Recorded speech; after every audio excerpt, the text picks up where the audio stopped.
Welcome to Church Chat and our next pivotal moment.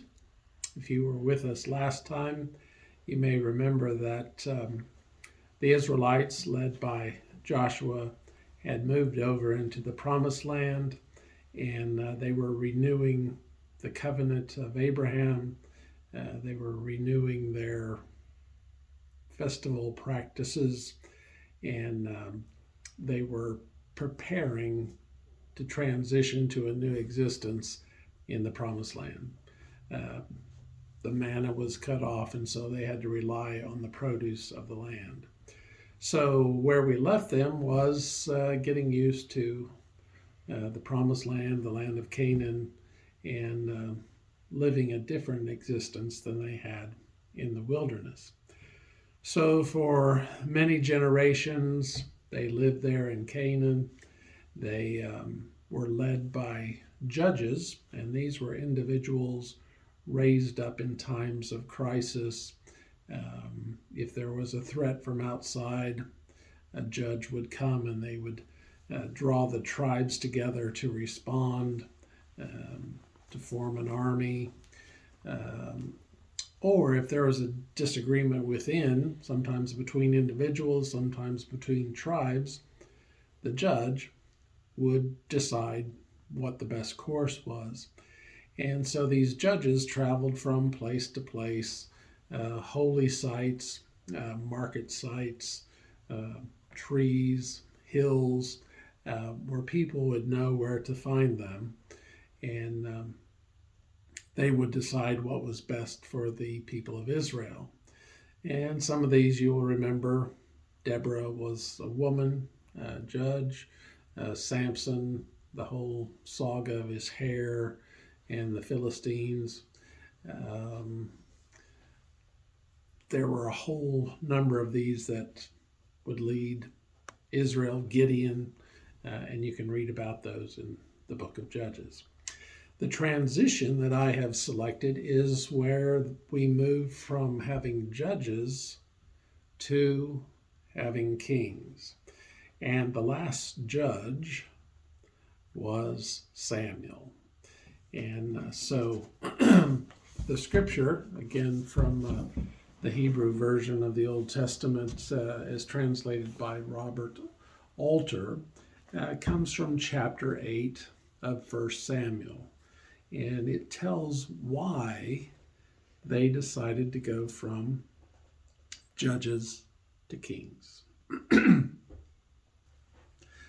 And it happened, when Samuel grew old, that he set his sons up as judges for Israel.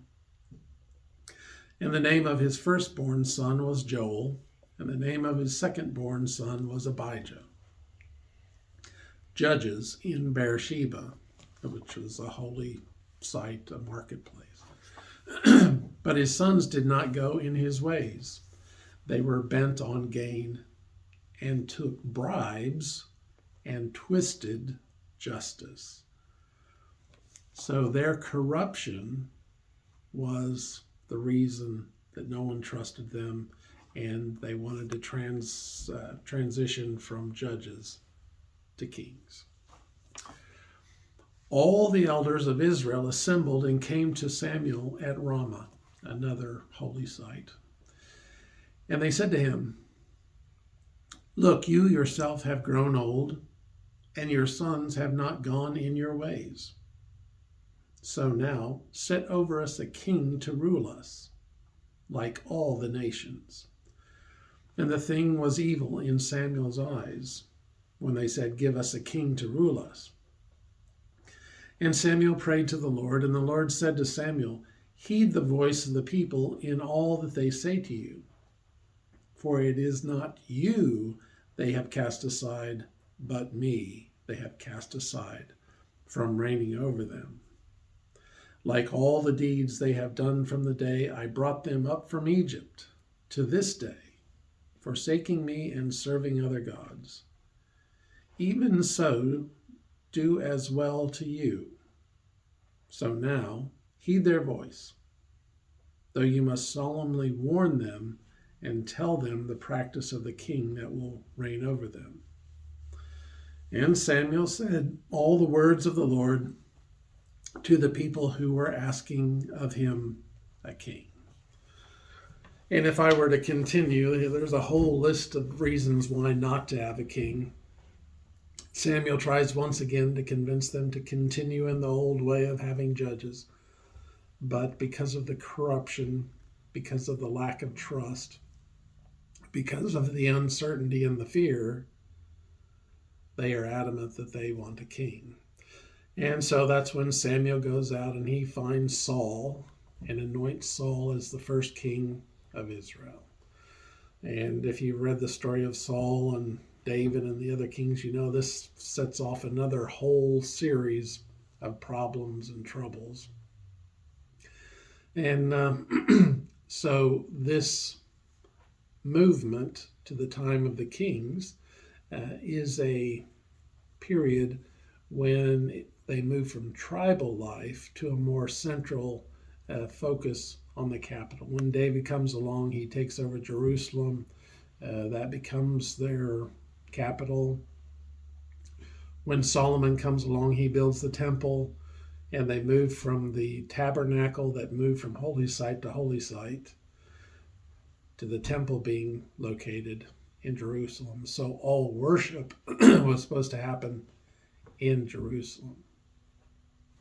So the time of kings comes along, and that is a more organized, more centralized existence for the people of Israel. And their faith is a little more standardized. You get the priests in the temple. This is the time when they start bringing together some of the stories and the writings. The Psalms are composed, and their existence as Jews is a little more formal and a little more ordered than it was in the past. So I hope that has been somewhat informational and helps you understand the movement of the people of Israel, and eventually we will get to the movement that leads us to Jesus. As I mentioned last time, we'll conclude this at the end of the month, and then we will have a devotion guide that will be sent out to all our members, and we will be doing our church chat centered around those Lenten devotions. Hope you're staying well, hope you're staying warm, and may God bless you in the coming days.